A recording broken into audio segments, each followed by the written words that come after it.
Okay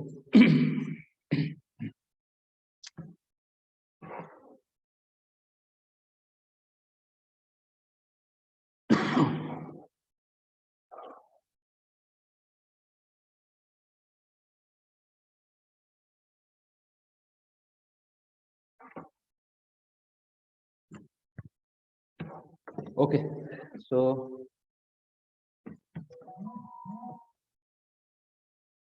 अब हम देखेंगे कि slip ring motor versus squirrel cage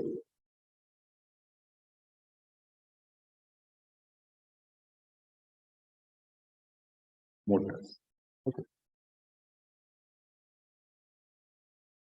दोनों मोटर का हम कंपेयर करेंगे। ठीक है, जैसे कि squirrel cage versus slipping motor versus squirrel cage motor.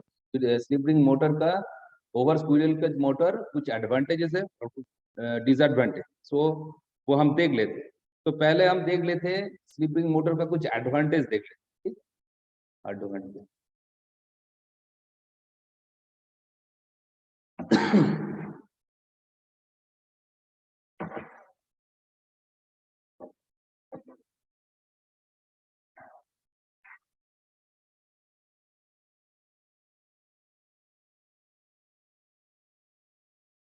Advantage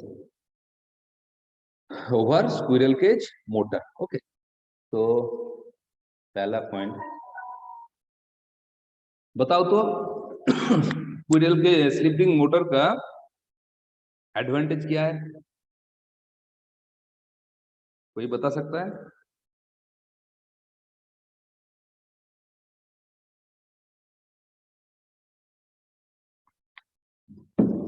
जैसे कि पहला क्या है, हम जानते हैं स्क्विरल केज मोटर जो है उसका स्टार्टिंग टॉर्क हाई होता है। ठीक है, उसका स्टार्टिंग टॉर्क क्या होता है? High. So high starting torque with low starting current. Okay, current. Slip ring motor का जो स्टार्टिंग टॉर्क होता है हाई होता है एंड स्टार्टिंग जो करंट होता है लो होता है compare to squirrel cage induction motor. ठीक है, ये पहला पॉइंट होगा। दूसरा क्या है? Smooth acceleration. Smooth acceleration under heavy load. Heavy, इसका स्टार्टिंग टॉर्क हाई है सो इसका एक्सीलरेशन भी स्मूथ होगा।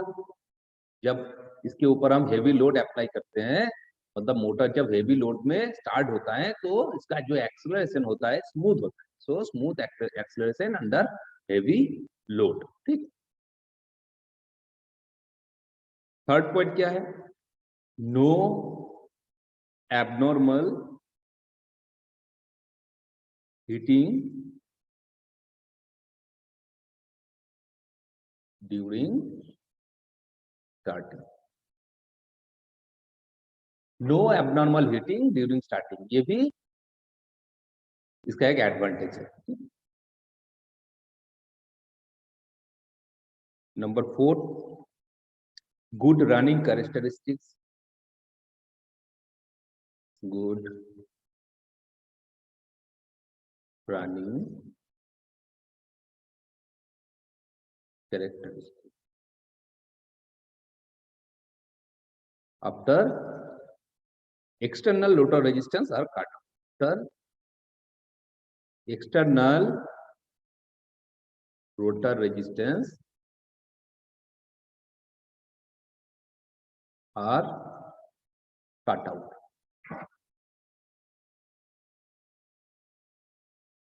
हम स्टार्टिंग में जो एक्सटर्नल रोटर रेजिस्टेंस को कनेक्ट करते हैं, क्यों? क्योंकि हाई स्टार्टिंग टॉर्क को प्रोवाइड करने।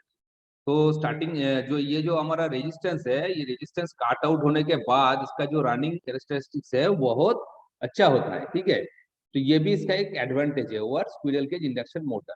And number 5, adjustable speed, adjustable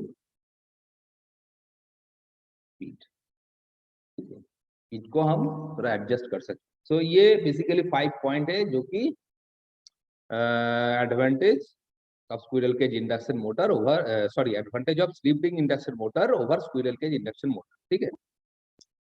अब इसका कुछ डिसएडवांटेज भी है, एडवांटेज होगा तो कुछ ना कुछ तो डिसएडवांटेज भी होना चाहिए। तो डिसएडवांटेज क्या है देख लेते हैं।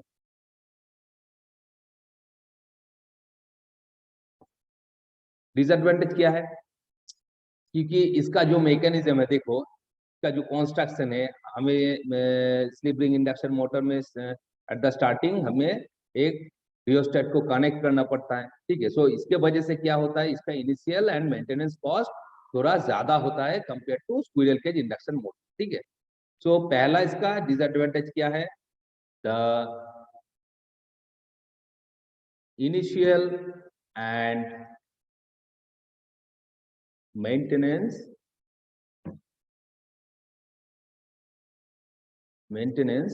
cost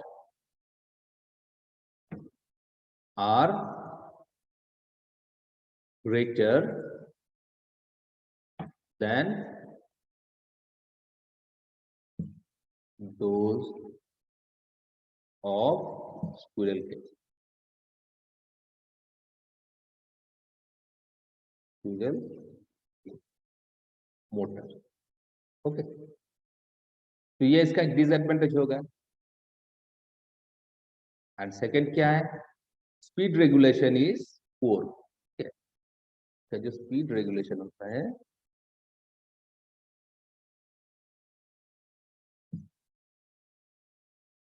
is poor when run with resistance in the rotor circuit and with resistance the rotor circuit।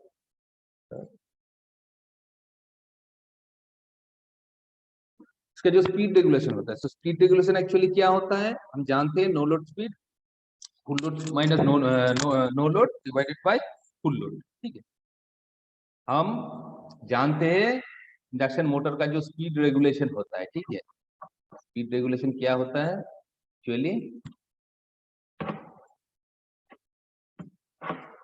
Speed regulation of induction motor, ठीक है।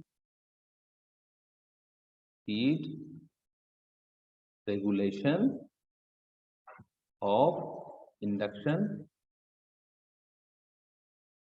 Motor. So speed regulation of induction motor ये क्या होता है actually, it is the ratio of the difference between no load and full load to the full load speed, ठीक है। जिसको हम नॉर्मली परसेंटेज में निकालते हैं, ठीक है। सो हमारा जो स्पीड रेगुलेशन है, percentage speed regulation is equal to क्या है, n naught minus n F L divided by n F L into 100। तो स्पीड रेगुलेशन क्या है, no load minus full load divided by full load. ठीक है, हम जानते हैं मोटर का एक नो लोड में मोटर का एक स्पीड होता है, फुल लोड जब उसको हम लोड देते हैं तब उसका एक स्पीड होता है, फुल लोड स्पीड जिसे हम कहते हैं। तो no load speed minus full load speed divided by full load speed, ये जो रेशियो है इसको हम स्पीड रेगुलेशन कहते हैं। लेकिन स्पीड रेगुलेशन को हम ज्यादातर परसेंटेज में दिखाते हैं। सो परसेंटेज करने के लिए क्या करना पड़ता है, 100 से मल्टीप्लाई करना पड़ता है। So percentage speed regulation is equal to no load speed minus full load speed divided by no load speed into 100। So ये हो गया हमारा percentage of speed regulation। यहाँ पर हम लिख देते हैं NO क्या है, NO एक्चुअली इसका no load speed of the motor and NFL क्या है, NFL है full load speed of the motor, full load speed of the motor. ठीक है, सो देखो यहां पर अगर मान लो कि no load speed of the motor is 800 RPM. ठीक है, no load speed of the motor is 800 rpm। Okay, if, ठीक है, if no load speed of the motor is 800 rpm, ठीक है, and its full load speed is 780 rpm। ठीक है, no load में motor ज्यादा घूमता है, ज्यादा स्पीड से घूमता है, 800 आरपीएम। जब उसको ऊपर लोड डाल दिया हमने तब उसका जो फुल लोड स्पीड होगा, फुल लोड में जब मोटर घूमता है उसका स्पीड मान लो कि 780 RPM. So what will be the percentage regulation, percentage speed regulation, बताओ तो कितना होगा, परसेंटेज स्पीड रेगुलेशन कितना होगा यहाँ पर,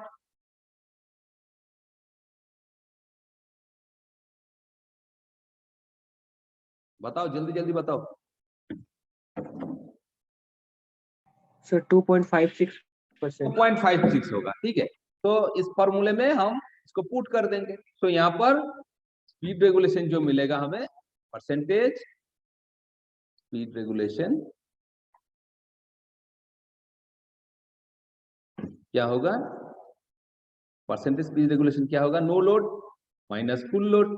तो no load minus full load 800 minus 780 divided by 780 multiplied by 100, ये हो गया हमारा 2.56%। ठीक है, तो यही हमारा स्पीड रेगुलेशन।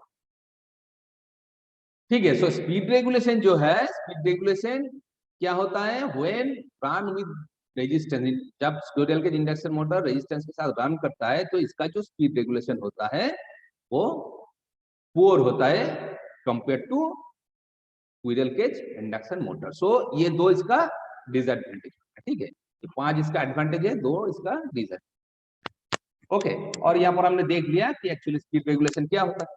तो इस फॉर्मूले को याद रखना, क्योंकि यहाँ से छोटा छोटा 1-2 नंबर का जो मैथ्स है वो आता है। ठीक है, कॉम्पिटिटिव एग्जाम में भी आता है। ठीक है, तो ये तो हो गया। अब देखते हैं कि मोटर का जो एक्चुअली इंडक्शन मोटर का रेटिंग होता है, इंडक्शन मोटर का रेटिंग होता है। सो नेम प्लेट में क्या दिया जाता है, so induction motor rating. Okay, induction motor rating. So the nameplate of 3-phase induction motor provides, पहला वहां पर क्या रहता है, horse power, horse power, horse power. So horse power क्या है, horse power rating is the mechanical output of the motor when it is operated at rated line voltage, rated frequency and rated speed। तुम लोग शायद देखोगे motor के ऊपर जो name plate रहता है वहां पर हॉर्स पावर ऐसा रेटिंग दिया जाता है। सो ये हॉर्स पावर एक्चुअली क्या है, मैंने पहले भी बताया था, हॉर्स पावर क्या है, शाफ्ट में जो हमें फाइनली आउटपुट पावर हमें मिल रहा है वही हॉर्स पावर है। इसको हम ब्रैक हॉर्स पावर कहते हैं, बीएचपी कहते हैं। ओके, सो यहाँ पर जो हॉर्स पावर रेटिंग है वो actually mechanical output of the motor.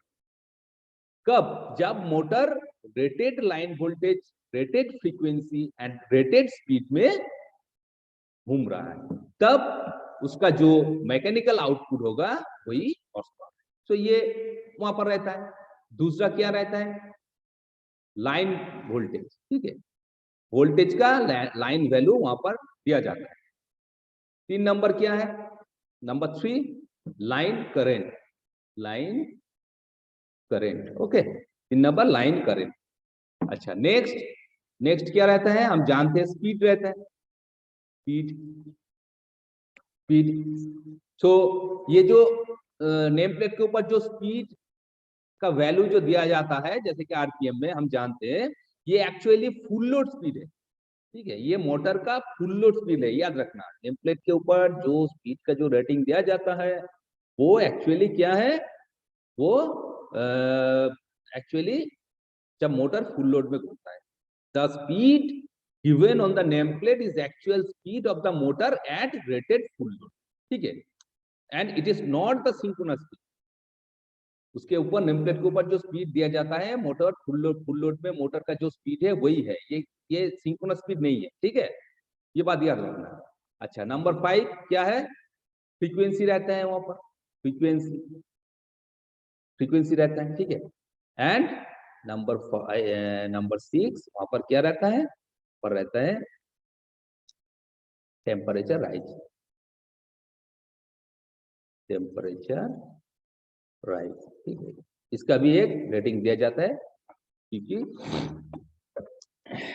Temperature के ऊपर हम जानते हैं इंसुलेशन वगैरह जो है डिपेंड करता है। सो टेम्परेचर का एक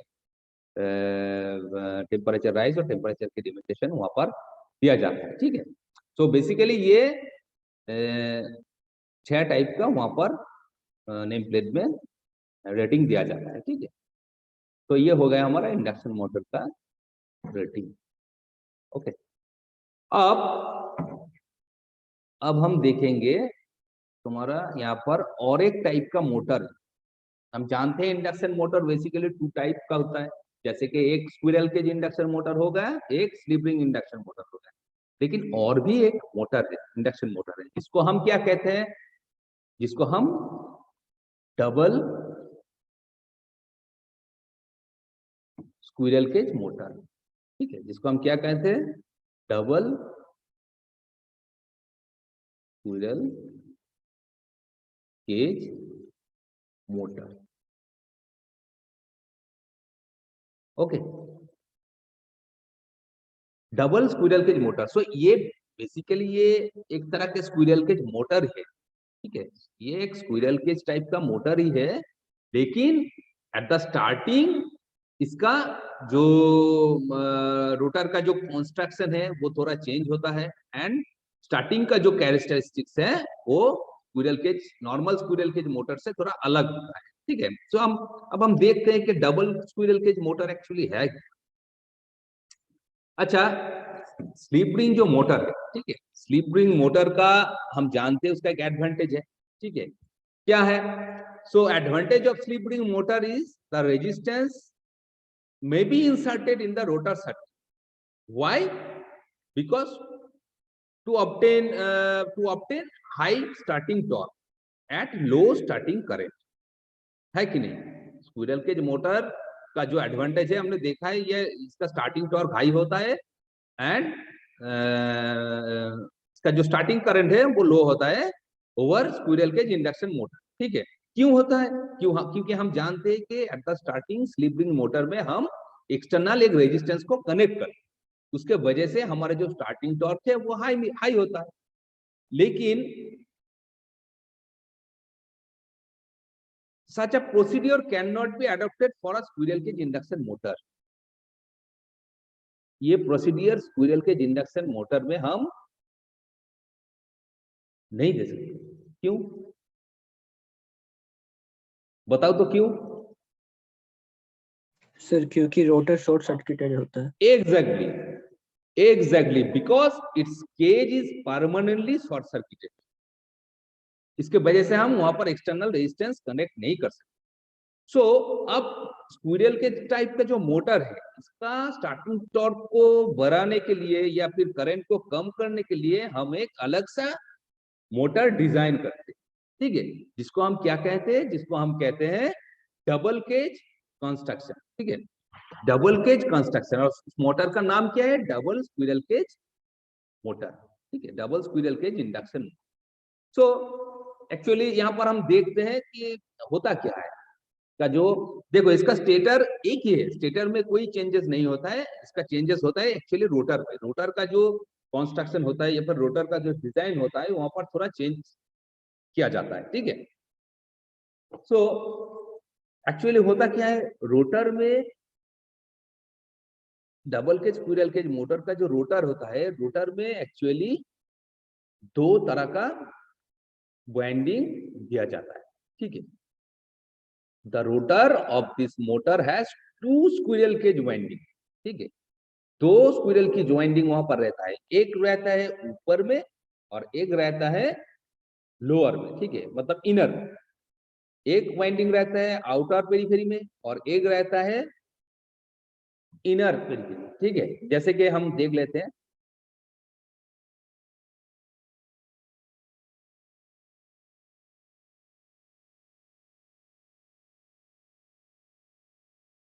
ठीक है, मान लो कि रोटर का आउटर पेरिफेरी है। यहाँ पर एक्चुअली दो टाइप का वाइंडिंग है।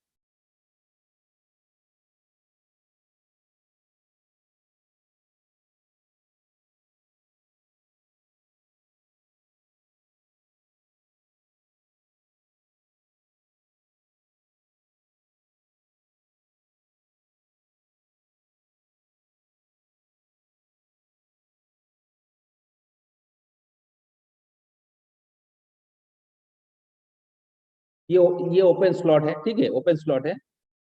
एंड इसके ये जो दिख रहा है ये क्या है? ये हमारा आउटर वाइंडिंग है। ठीक है, ये outer winding.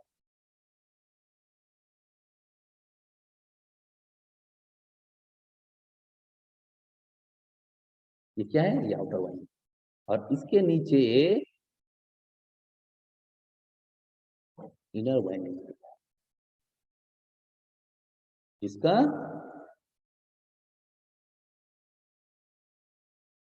Cross sectional area ज्यादा होता है।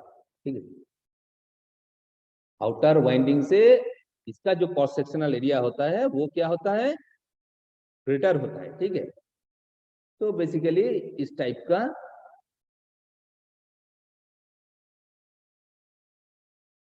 कुछ वाइंडिंग वहां पर रहता है। ठीक है,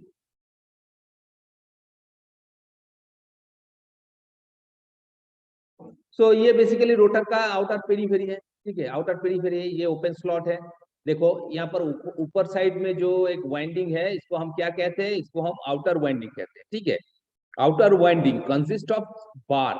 ये यहाँ पर हम जानते हैं कि यहाँ पर बार होता है। ठीक है, और ये सारे जो बार होता है, आउटर आउटर वाइंडिंग का जो बार होता है, ये परमानेंटली शॉर्ट सर्किट किया जाता है बाय एंड रिंग। जैसे कि स्क्विरल केज मोटर में हमने देखा है, जितना सारा बार है वो दो साइड में एंड रिंग होता है, एंड रिंग के थ्रू उसको परमानेंटली शॉर्ट सर्किट किया जाता है। तो वैसे ही यहाँ पर जो आउटर वाइंडिंग है, ये सारे के सारे जो आउटर वाइंडिंग है, इसको भी, इस बार को भी एंड रिंग के थ्रू, एंड रिंग के द्वारा इसको शॉर्ट सर्किट किया जाता है। ठीक है, और यहाँ पर इनर जो वाइंडिंग है, इस इनर वाइंडिंग यहाँ पर भी बार होता है, लेकिन इस बार का क्रॉस सेक्शनल एरिया थोड़ा ग्रेटर होता है। ठीक है, इसके कंपैरिजन में आउटर जो होता है, आउटर वाइंडिंग का जो बार होता है, उसका क्रॉस सेक्शनल एरिया थोड़ा स्मॉलर होता है और इनर का क्रॉस सेक्शनल एरिया थोड़ा लार्ज होता है, ठीक है। और इसको एंड रिंग के थ्रू परमानेंटली शॉर्ट किया जाता है, ठीक है, इसको भी शॉर्ट किया जाता है। तो यहाँ पर देखो इस रोटर का जो डिजाइन होता है बेसिकली दो टाइप का स्क्विरल केज है, मतलब स्क्विरल केज का जो वाइंडिंग होता है यहाँ पर दो टाइप का होता है, ठीक ठीक है। एक स्मॉलर बार का जिसको हम आउटर कहते हैं, एक इनर बार का जिसको हम इनर वाइंडिंग कहते हैं। सो बेसिकली इसका डिफरेंस क्या है, ये जो हमारा आउटर वाइंडिंग जो दिख रहा है, ठीक है, outer winding smaller cross sectional, ये बार स्मॉलर क्रॉस सेक्शनल होता है। इसके वजह से क्या होता है, इसका जो रेजिस्टेंस है वो रेजिस्टेंस हाई होता है। इसका क्रॉस सेक्शनल एरिया देखो कम है, इसके वजह से इसका जो रेजिस्टेंस होता है वो इनर वाइंडिंग से ज्यादा होता है, ठीक है, इनर वाइंडिंग से ज्यादा होता है। सो हम कह सकते हैं आउटर वाइंडिंग जो होता है, आउटर वाइंडिंग का क्या होता है,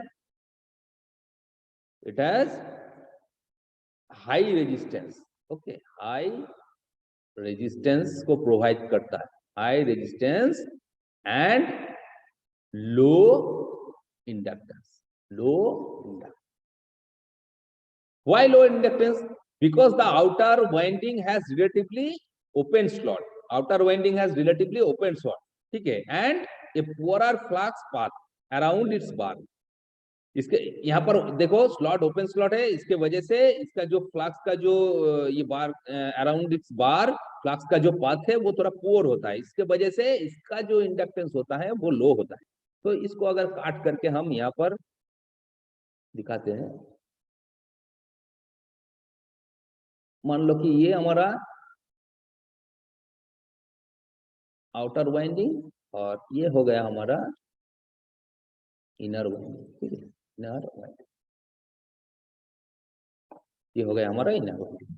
तो फ्लक्स जो होगा एक्चुअली ये क्या है, ये एक्चुअली टॉप बार है, टॉप बार है, मतलब आउटर बार है, और ये क्या है, ये बॉटम बार है। तो यहाँ पर फ्लक्स कुछ फ्लक्स का जो पाथ होगा कुछ इस तरह से,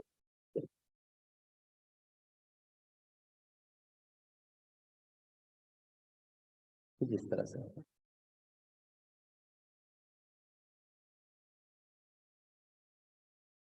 तो यहाँ पर फ्लक्स का पाथ जो होगा पुअर होगा, लेकिन अंदर में फ्लक्स का पाथ यहाँ पर बहुत बहुत ज्यादा फ्लक्स होता है, ठीक है।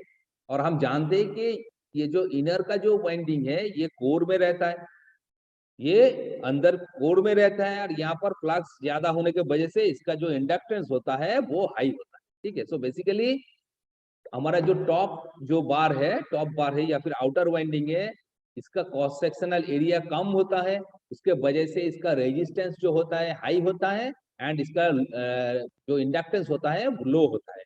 क्यों लो होता है, क्योंकि polar flux path around its bar, okay. So ये हो गया हमारा आउटर वाइंडिंग। एंड हमारा जो इनर वाइंडिंग होता है,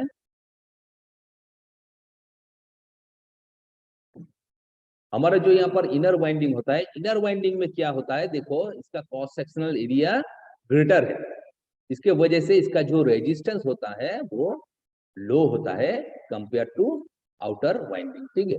सो इसका रेजिस्टेंस जो होगा वो क्या होगा, low resistance, low resistance. And इसका इंडक्टेंस हमने बता ही दिया, देखो यहाँ पर बहुत ज्यादा फ्लक्स है, और ये जो वाइंडिंग है ये क्या है, ये आयरन के ऊपर है, तो इसके वजह से इसका जो ये जो बॉटम बार है यहाँ पर इस बार का जो इंडक्टेंस होगा वो बहुत हाई होता है, ठीक है। सो हाई इंडक्टेंस।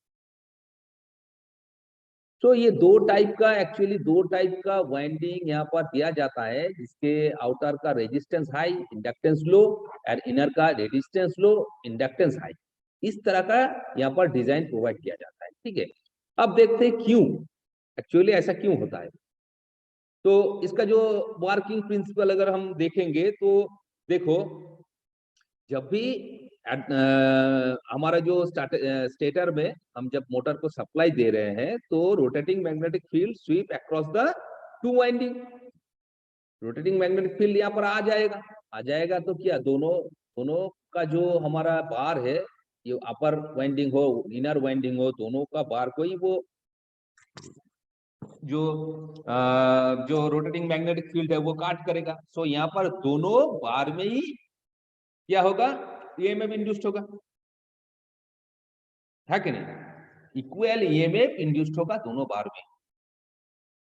लेकिन at the starting the rotor frequency is the same as that of supply frequency. क्या ऐसा है ना? एट द स्टार्टिंग क्या होता है, रोटर का फ्रीक्वेंसी जो होता है वो सप्लाई फ्रीक्वेंसी का सेम होता है कि नहीं? Yes sir, slip equal to 1 होता है हाँ, उसमें। स्लीप इज इक्वल टू 1 होता है, तो इसके वजह से eight the starting rotor frequency same होता है सप्लाई फ्रीक्वेंसी के साथ। अब देखो यहां पर क्या हो रहा है कि जो इंडक्टेंस है, इंडक्टेंस किसके ऊपर डिपेंड करता है? फ्रीक्वेंसी के ऊपर डिपेंड करता है। तो इंडक्टेंस मतलब रिएक्टेंस एक्सएल, और हम जानते हैं कि एक्सएल इज इक्वल टू क्या होता है, 2 पाई इंटू एफएल, है कि नहीं? 2 पाई इंटू एफएल।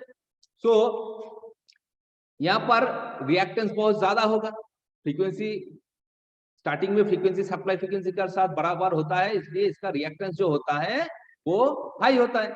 तो रिएक्टेंस अगर हाई होगा तो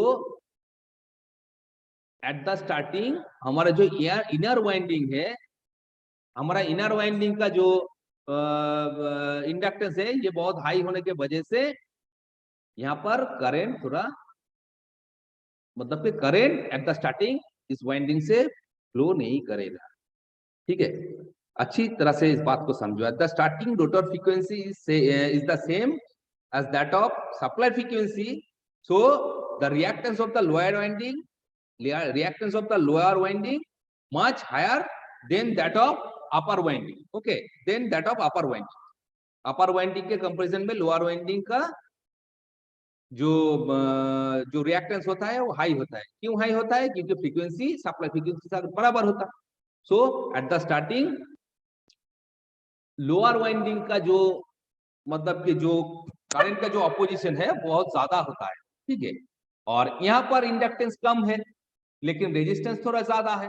सो एट द स्टार्टिंग करंट इस वाइंडिंग के मतलब आउटर वाइंडिंग के थ्रू पास करता है।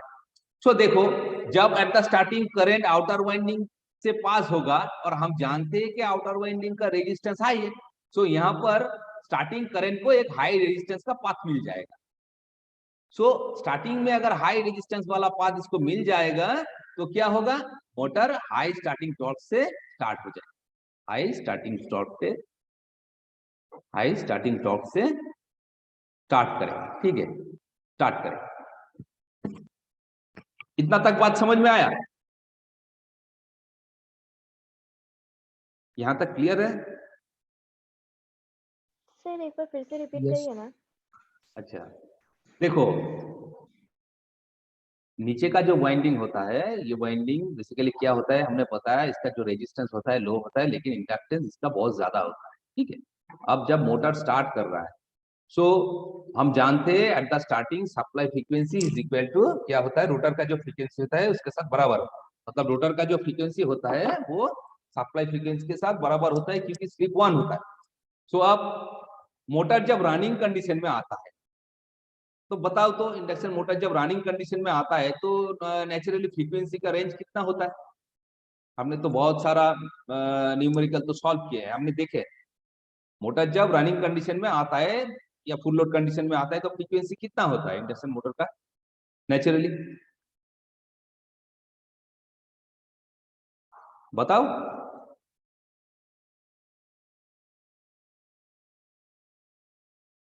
हमने देखा है 2 to 4 हर्ट्ज, ठीक है, 2 हर्ट्ज हो सकता है, 4 हर्ट्ज हो सकता है, ठीक है, ऐसा फ्रीक्वेंसी होता है। लेकिन एट द स्टार्टिंग फ्रीक्वेंसी कितना रहता है? 50 हर्ट्ज, ठीक है, क्योंकि स्लिप 1 होता है और हम तो जानते हैं frequency F2 is equal to S into F1, ठीक है। सो स्टार्टिंग में स्लिप 1 होता है, सप्लाई फ्रीक्वेंसी 50 हर्ट्ज होता है, इसलिए मोटर का जो फ्रीक्वेंसी होता है रोटर का फ्रीक्वेंसी 50 हर्ट्ज होता है। लेकिन मोटर जब रनिंग कंडीशन में आ जाता है या फुल लोड कंडीशन में आ जाता है तो स्लिप का एक फ्रैक्शनल वैल्यू आ जाता है। तो उसके वजह से रनिंग कंडीशन में क्या होता है, मोटर का जो फ्रीक्वेंसी होता है, रोटर का जो फ्रीक्वेंसी होता है बहुत कम हो जाता है। अब देखो स्टार्टिंग में फ्रीक्वेंसी हमारा हाई है, तो स्टार्टिंग में फ्रीक्वेंसी अगर हाई होगा तो स्टार्टिंग में रिएक्टेंस भी इतना ज्यादा होगा। और हम जानते हैं कि लोअर लोअर का जो हमारा बार है या फिर लोअर वाइंडिंग है, इनर वाइंडिंग है, इसका इंडक्टेंस वैसे ही हाई है। सो यहाँ पर एट द स्टार्टिंग बहुत ज्यादा इसका रिएक्टेंस हो जाएगा। इसके लिए स्टार्टिंग करंट यहाँ से पास नहीं करेगा। स्टार्टिंग करंट क्या होगा, हमारा जो आउटर वाइंडिंग है उस आउटर वाइंडिंग से ही पास करेगा। यहाँ तक बात समझ में आया है? Yes sir.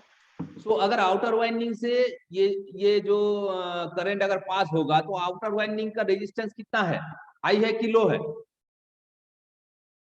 यहाँ पर आउटर वाइंडिंग का जो रेजिस्टेंस है वो हाई है, क्योंकि स्मॉलर क्रॉस सेक्शन इसका एरिया है। देखो क्रॉस सेक्शनल एरिया स्मॉल है तो इसका रेजिस्टेंस हाई है। सो इस मोटर को हम इसलिए डिजाइन करते हैं कि स्टार्टिंग करंट को हम ज्यादा रेजिस्टेंस वाला जो पथ है उस पथ से हम इसको फ्लो करवाते हैं। ठीक है, सो आउटर वाइंडिंग का रेजिस्टेंस हाई है, यहाँ से करंट पास होता है। और हम जानते हैं कि ये जो आउटर का रेजिस्टेंस है ये हाई है। सो इसके थ्रू करंट पास होने का हमें क्या फायदा होता है, क्योंकि यहाँ पर हमें जो स्टार्टिंग टॉर्क मिलता है बहुत ज्यादा मिलता है। ठीक है, सो हाई रेजिस्टेंस होने के वजह से outer winding through starting current pass होता है और यहाँ पर जो स्टार्टिंग टॉर्क मिलता है हमें वो हाई मिलता है। अब मोटर, मान लो कि अब मोटर एक्सीलरेट कर रहा है, मोटर स्टार्ट हो गया है, हाई स्टार्टिंग टॉर्क को लेके मोटर स्टार्ट हो गया है। अब मोटर का जो स्पीड है अब थोड़ा थोड़ा करके ये बढ़ रहा है, ये एक्सीलरेट कर रहा है। अब क्या होगा, मोटर का जो फ्रीक्वेंसी है ये डिक्रीज करेगा कि नहीं?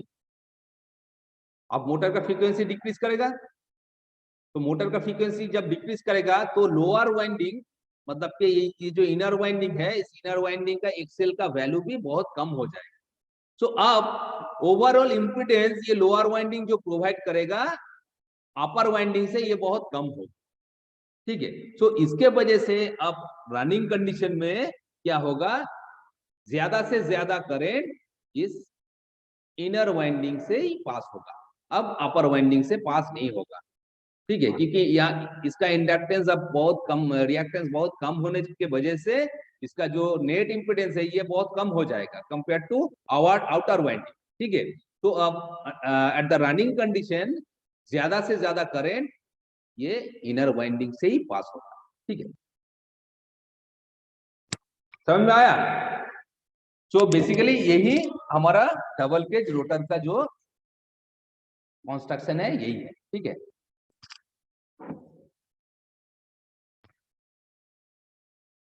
यहां तक बात क्लियर है या कोई कंफ्यूजन है?